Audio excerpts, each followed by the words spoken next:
Pinasalamatan ni Chinese Ambassador to the Philippines Wang Zilian si Pangulong Marcos dahil sa pagrespeto nito sa umiiral na One China policy. Ito'y kaugnay sa pagbati ng Pangulo sa tagumpay ng bagong liderato ng Taiwan.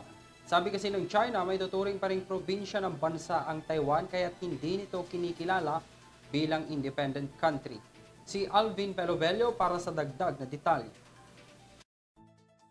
Nagpahayag ng pasasalamat si Chinese Ambassador to the Philippines Wang Zilian kay Pangulong Ferdinand Marcos Jr.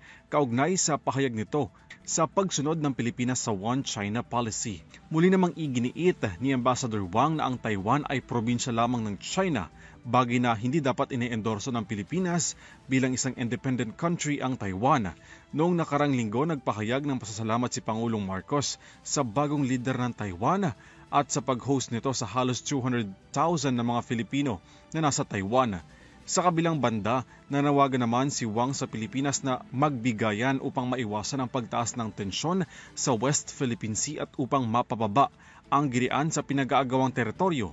Kaugnay naman sa matapang na pahayag ni Defense Secretary Gilberto Teodoro, dapat daw sumunod na lang sa kung ano ang direktiba ng Pangulo at hindi sa kung sino mang opisyales.